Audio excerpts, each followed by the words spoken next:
우리가 세상을 살면서 늘 세상이 우리에게 요구하는 그러한 기준들이 있는 것을 압니다. 성공의 기준들, 높은 연봉, 또 뭐 세상에서 사람들이 우러러볼 만한 높은 지위, 또는 막대한 재산, 다른 사람들에게 끼치는 어떤 영향력, 이런 것들을 성공의 조건으로 제시하고 우리가 그러한 사람이 되도록 요구합니다. 그래서 우리는 늘 그런 사람이 되고 싶어 하고 또 그렇게 된 사람들을 부러워하죠. 우리 SNS나 또는 소셜 미디어에 보게 되면 그런 화려한 외모, 또 내가 누리고 있는 어떤 풍성한 것들을 이렇게 드러내어 자랑하기에 여념이 없습니다. 그래서 사람들은 그런 모습들을 보면서 판단합니다.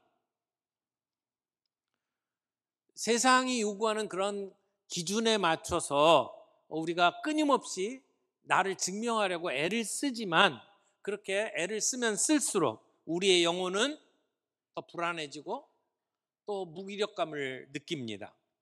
심지어 우리가 하나님의 일을 한다고 하면서도 우리는 종종 하나님의 음성 대신에 다른 사람들의 기대에 맞춰서 살려고 할 때가 참 많이 있습니다.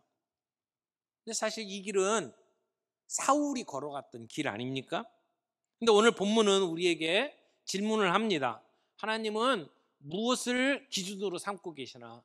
하나님은 뭘 중요하게 여기시는가? 하나님이 사람을 볼 때 뭘 보시는가? 이런 질문을 우리에게 던지고 있습니다. 이 세상의 가치, 세상의 기준과는 달리 하나님이 우리에게 요구하시는 우리 마음의 중심은 어디를 향하고 있고 무엇을 바라보고 있는지, 오늘 말씀을 통해서 우리가 함께 점검하면서 하나님이 주시는 은혜를 누릴 수 있기를 바랍니다. 첫 번째로 말씀을 통해서 우리가 확인할 수 있는 것은 하나님은 중심을 보신다는 겁니다. 중심을 보시는 하나님. 여러분, 사무엘은 사울 왕의 모습을 보면서 슬퍼합니다. 그가 순종하지 아니하고 자기 생각대로, 자기가 원하는 대로 정치하는 모습을 보면서 하나님은 그를 버리시죠. 하나님께서 사울을 버리시는 그 장면 속에 사무엘은 슬퍼합니다. 광기 어린 사울왕, 그 사울왕의 통치하에서 세상은 점점 타락하고 악이 선으로 둔갑합니다. 그리고 사울왕의 주변에는 간신과 몰입에만 활기를 치는 그런 세상이 되어버렸습니다. 사울왕은 자기의 정권을 유지하기 위해서라면 무엇이든지 할 수 있는 사람이 되어버렸습니다. 수십 명의 제사장을 도살하고도 눈 하나 깜짝하지 않는 사람이 되어버렸습니다. 그래서 뜻이 있는 사람들은 숨어서 우리 이스라엘의 미래는 어디에 있느냐라고 탄식하고 있던 그런 시기였습니다. 우리 16장 1절 말씀을 좀 보겠습니다. 여호와께서 사무엘에게 이르시되 내가 이미 사울을 버려 이스라엘 왕이 되지 못하게 하였거늘 내가 그를 위하여 언제까지 슬퍼하겠느냐? 너는 뿔에 기름을 채워 가지고 가라. 내가 너를 베들레헴 사람 이새에게로 보내리니 이는 내가 그의 아들 중에서 한 왕을 보았느니라 하시는지라. 슬퍼하는 사무엘에게 언제까지 사울왕만 바라보면서 슬퍼하겠느냐? 너는 기름에, 이 뿔병에 기름을 채워 가지고 베들레헴으로 내려가라. 그렇게 말씀을 합니다. 하나님은 사무엘에게 내가 한 왕을 보았다. 다른 말로 이야기하면 하나님이 미리 왕을 뽑았다라고 이야기를 하는 겁니다. 하나님께서 사울왕을 패하시고 새로운 왕을 세우기로 결심한 이유가 뭡니까? 사울왕의 마음속에 하나님이 없었기 때문에. 하나님이 없고 내가 자리를 잡고 내 뜻대로 정치를 하고 있는 겁니다. 그래서 사무엘은 뿔병에 기름을 채워가지고 베들레헴으로 내려갑니다. 여러분, 사무엘의 위치는요, 이스라엘의 국부라고 말할 수 있는 위치예요. 마지막 사사, 그리고 첫 번째 선지자. 그가 가는 곳마다 집회가 열리고, 그리고 사무엘이 하는 말 한마디 한마디가 굉장히 중요한 무게 있는 말이었습니다. 그런데 지금 사무엘이 베들레헴으로 갑니다. 베들레헴 사람들이 깜짝 놀랐을 거예요. 이분이 왜 이 촌동네까지 왔을까? 그래서 걱정이 돼서 물어봅니다. 무슨 일이시냐고. 근데 사무엘은 제사 드리러 왔다, 그렇게 이야기하면서 이새의 집에 찾아가죠. 그리고는 자녀들을 불러 모으라고 이야기를 합니다. 그래서 이새의 자녀들이 한자리에 다 모여 있는 가운데 하나씩 하나씩 사무엘 앞을 지나도록 만들었습니다. 첫 번째 아들 이름이 엘리압인데요. 엘리압은 용모가 준수하고 키가 컸습니다. 압도적인 외모를 갖고 있었습니다. 그의 모습을 보면서 사무엘이 이렇게 생각합니다. 여기 사울왕을 픽정할 만한 그러한 왕의 자질이 있는 사람이 여기 있구나. 그리고 뿔병을 들어서 그에게 기름을 부으려고 합니다. 여러분, 사무엘도 인간이구나 라고 하는 것을 우리는 이 이야기 속에서 알 수 있죠. 하나님의 뜻을 분명하게 보기보다는 그 당시 사람들이 가지고 있었던 그 기준에 맞춰서 생각하고 있었던 거예요. 사람이 생각하는 스펙에 맞춘 왕이 사울왕이었어요. 우리도 왕이 있었으면 좋겠다. 그 왕은 좀 늠름하고, 그리고 리더십이 있고, 사람들을 이끌고 갈 수 있을 만큼 강단이 있는 사람. 그러니까 이 싸움도 잘할 수 있을 만큼 몸집도 좋고, 그래서 키가 다른 사람보다 훨씬 뛰어나고, 그리고 준수한 외모가 있는 사람, 그를 사울 왕을 세웠죠. 근데 지금 사울 왕을 패했어요, 하나님께서. 그래서 다른 왕을 세우려고 하는데 기준이 뭐예요? 사울 왕만한 사람이어야 된다는 거예요. 사울 왕보다 스펙이 더 나은 사람을 찾는 거죠. 그래서 더 키가 크고 더 준수한 사람. 근데 그게 엘리압이구나 라고 생각을 한 거죠. 그래서 엘리압의 압도적인 외모는 사울 왕을 연상시켰고, 그리고 이 사람이야말로 이스라엘의 왕의 자질이 있다고 생각을 하고 그에게 기름을 부으려고 했던 겁니다. 그런데 하나님께서 막으셔요. 하나님께서 뭐라고 말씀하십니까? 사무엘상 16장 7절 말씀입니다. 여호와께서 사무엘에게 이르시되 그의 용모와 키를 보지 말라. 내가 이미 그를 버렸노라. 내가 보는 것은 사람과 같지 아니하니 사람은 외모를 보거니와 나 여호와는 중심을 보느니라 하시더라. 왜 하나님께서 사무엘을 막았습니까? 인간적인 기준으로 볼 때에 엘리압은 적합한 사람이었는지 모르지만 하나님의 마음에는 들지 않았다는 말입니다.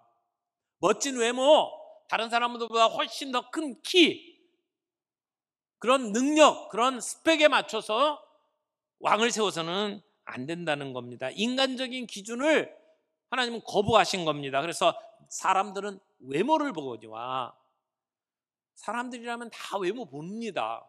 그런데 하나님은 중심을 본다라고 말씀을 하는 거죠. 하나님은 사람이 생각하는 기준에 따라서 사람을 선택하는 것이 아니라 하나님이 보시는 중심을 보고 결정하신다라고 하는 이야기죠. 사람들은 늘 외모를 봅니다. 그러나 하나님은 그렇지 않다는 겁니다. 그렇게 해서 둘째 아비나답이 지나가고 셋째 삼마가 지나가고, 그래서 7 아들이 다 지나갔지만 하나님은 그 어떤 사람도 왕이 될 사람이 아니라고 말씀을 합니다. 그래서 7째 아들까지 지나갔을 때 사무엘이 이새에게 묻습니다. 여기 있는 7명이 전부 다 모두 내 아들이냐, 내 아들이 다 7이냐 물어봅니다. 근데 이새가 한 아들이 더 있다는 거예요. 막내가 더 있다는 겁니다. 그러니까 그 막내 왜 안 데리고 왔냐? 아들이 오기까지 아무것도 안 할 테니까 빨리 데리고 와라. 그래서 양을 치고 있던 다윗을 찾아서 데리고 오고, 그리고 그를 보았을 때에 사무엘은 하나님의 마음에 합한 사람이라고 인정하고 그를 다음 2대 왕으로 세우게 됩니다. 여러분, 다윗은 여기 막내라고 돼 있잖아요. 근데 막내라고 하는 말은 이 8아들 가운데 8째다 이런 의미가 분명히 있죠. 근데 막내가 남았다 할 때 그 막내는요, 별 볼 일 없는 애, 하찮은 애, 이런 의미가 거기에 담겨져 있는 말입니다. 이 이스라엘의 국부가 왔어요.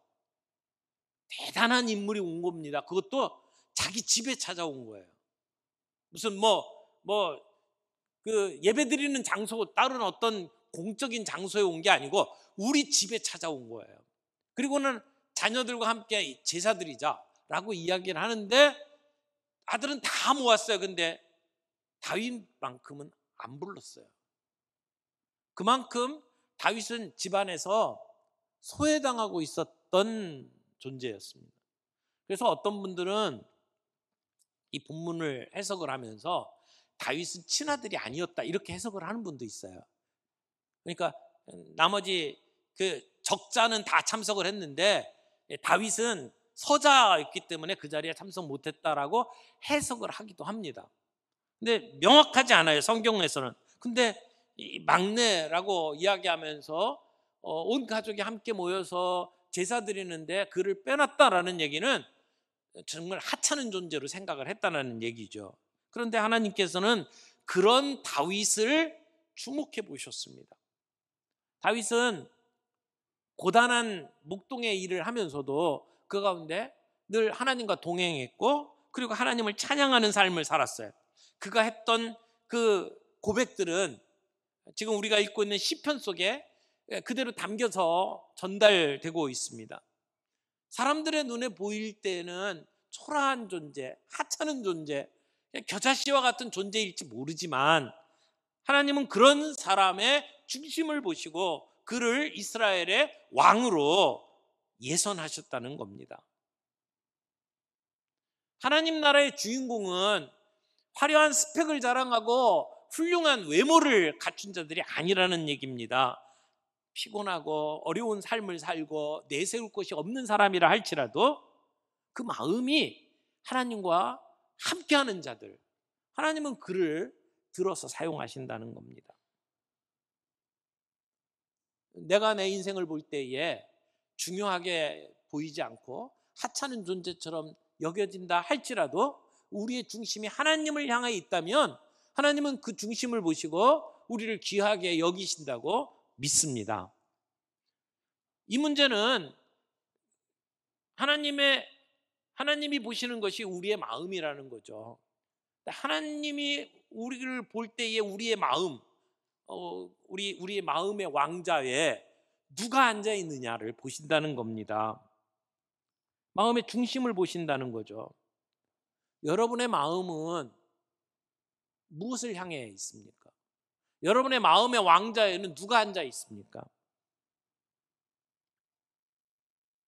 두 번째로 우리가 생각해 볼 것은 하나님은 자신의 마음에 합한 사람을 세우신다는 겁니다.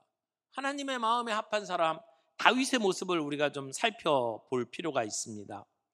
하나님께서는 사울의 불순종 때문에 그를 버리시고 그리고 이스라엘의 왕을 세우는데 사람이 세워놓은 기준이 아니라 하나님의 마음에 든 사람을 두 번째 왕으로 세우시는 겁니다. 다윗이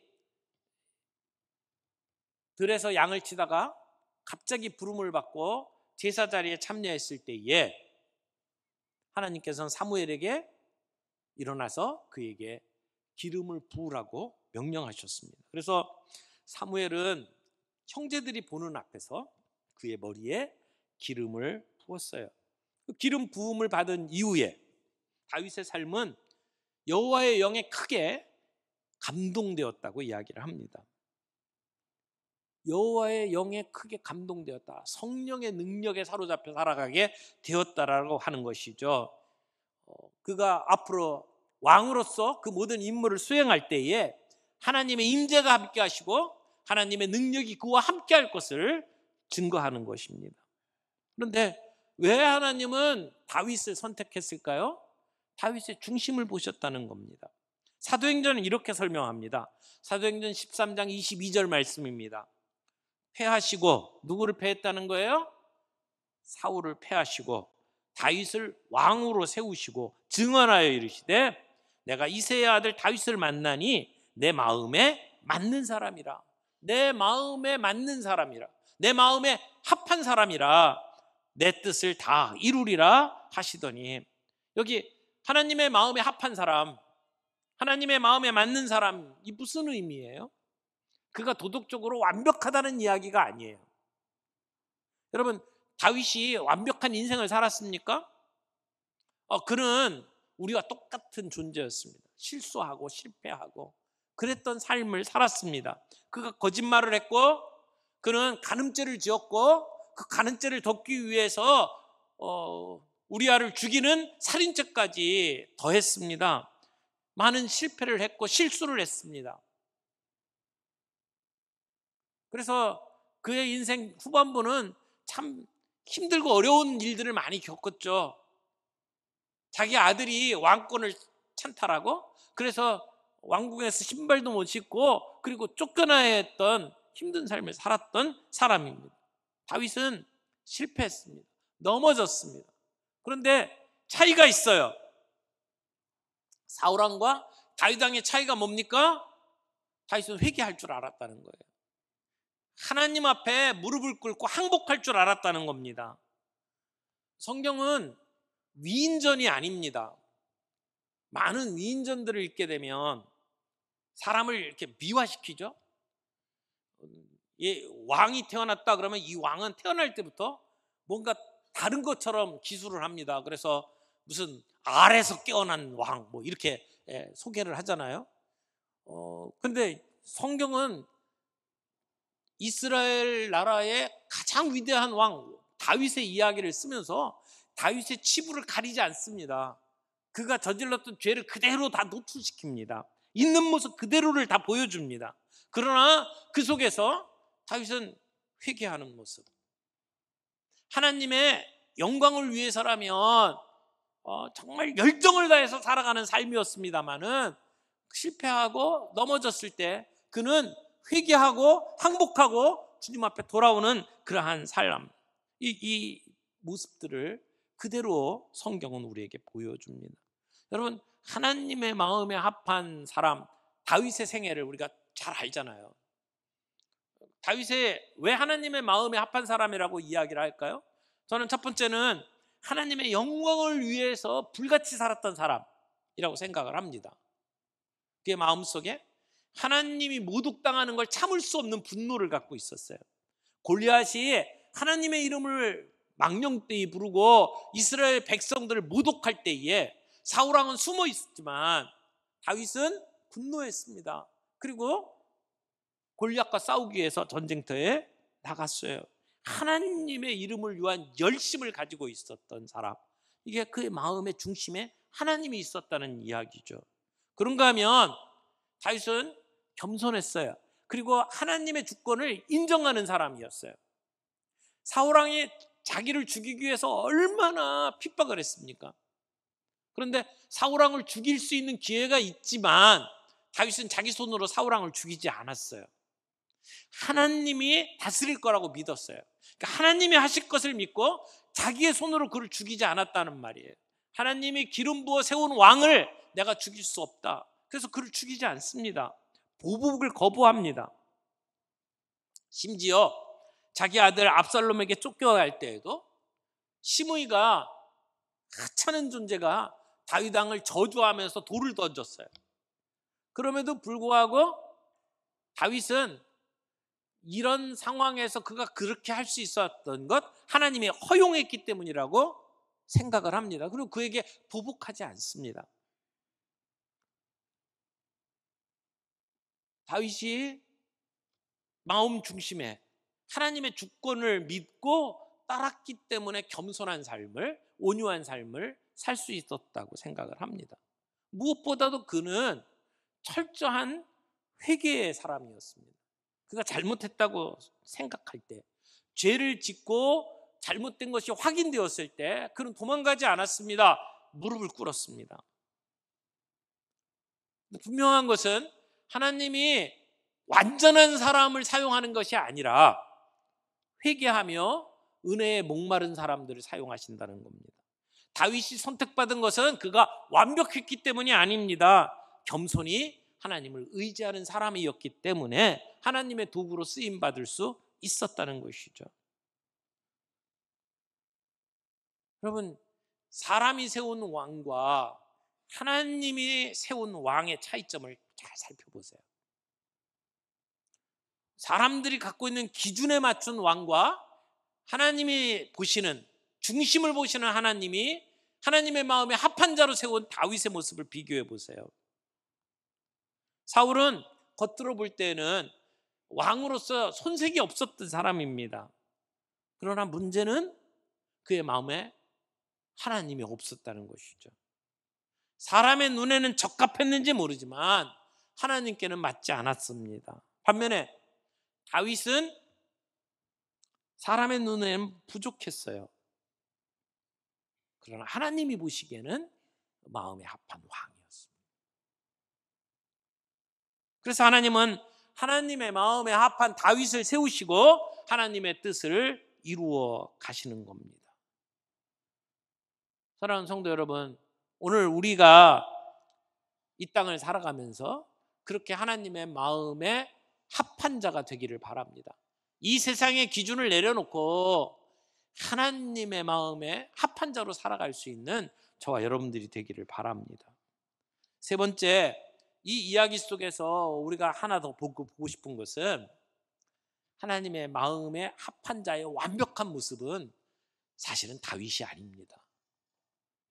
예수 그리스도시죠. 진정으로 하나님의 마음에 합한 자는 예수님이십니다. 여러분, 다윗은 구약에서 예수님을 미리 보여주는 중요한 모델입니다. 우리가 그것을 모형이라는 표현을 써요. 모형.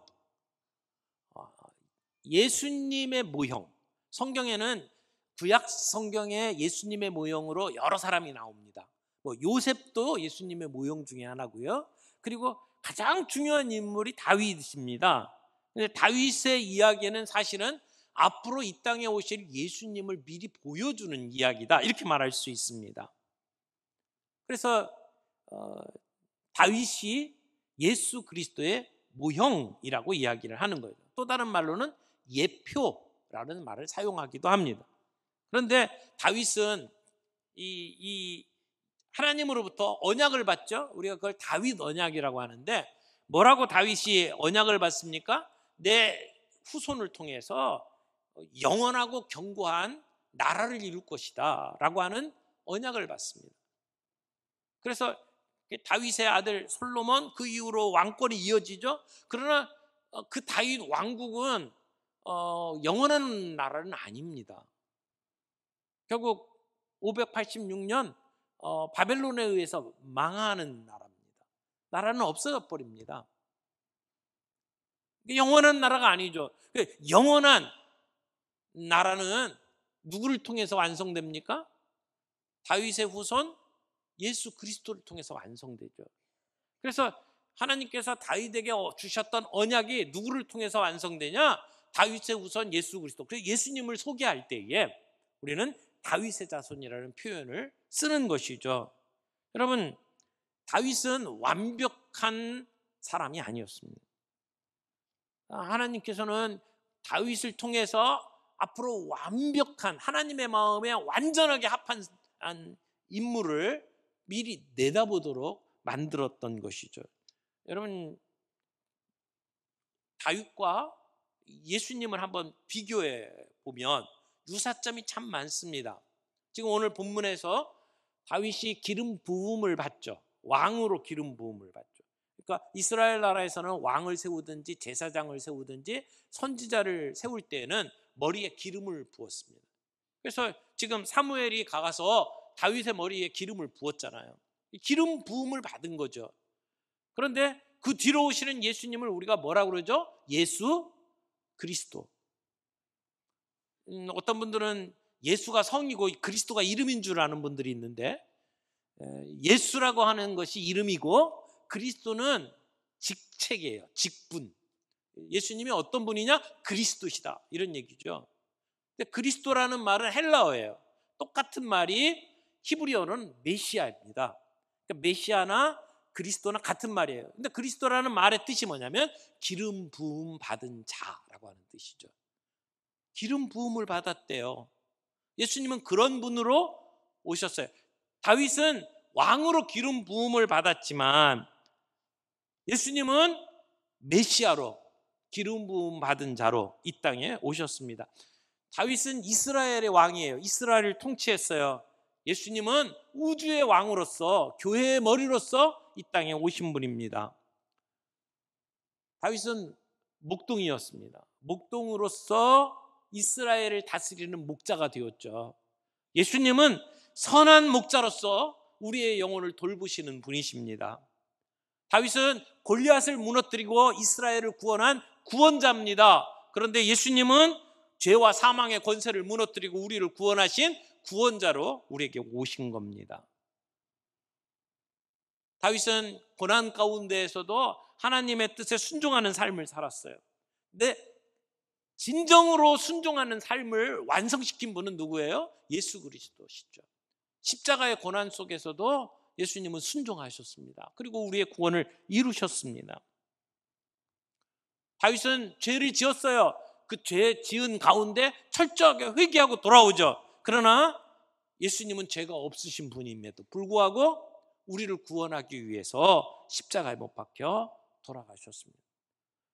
다윗은 예수님을 보여주는 모형이고, 그리고 예수님이야말로 하나님의 구원 계획을 이루시는 완전한 분이다. 하나님의 뜻을 온전하게 성취하시는 분은 예수 그리스도다. 그래서 다윗은 그림자이고 예수님은 실체다라고 말을 하는 겁니다. 오늘 우리가 그런 관점에서 예수님을 다시 한번 볼 수 있기를 바랍니다. 우리를 다스리시는 왕, 진정한 왕이 누굽니까? 예수 그리스도십니다. 하늘과 땅의 모든 권세를 내게 주셨으니 라고 말씀하시는 그 예수님, 그분의 다스림 속에 오늘 우리는 순종하면서 살아가야 합니다. 예수님이야말로 죄를 이기신 참된 전사이십니다. 다윗은 골리앗과 싸워 이긴 전사지만 예수님이야말로 죄와 사망의 권세를 무너뜨리고 우리를 구원하신 전사셨습니다. 예수님이야말로 진정으로 낮아지고 겸손하게 우리 가운데 오신 왕이십니다. 마국간에 태어나셨고 종의 형체를 지니고 죽기까지 순종하셨던 우리의 왕. 그러므로 우리가 예수를 믿는다라고 하는 것은 자신을 높이는 것이 아니라 낮아져서 섬기는 삶으로 우리를 초청하셨다는 것을 기억하며 그런 자리에 내려가는 것이 예수를 믿는다는 것이다. 우리는 그렇게 말을 할 수 있습니다. 그러므로 오늘 우리는 다윗을 통해서 예수님을 봅니다. 우리가 다윗을 본받자 그렇게 얘기하지 않습니다. 다윗이 가르치고 있는 예수 그리스도를 본받는 삶을 살아가는 것, 그것이 오늘 우리의 신앙생활이다라고 말할 수 있는 거죠.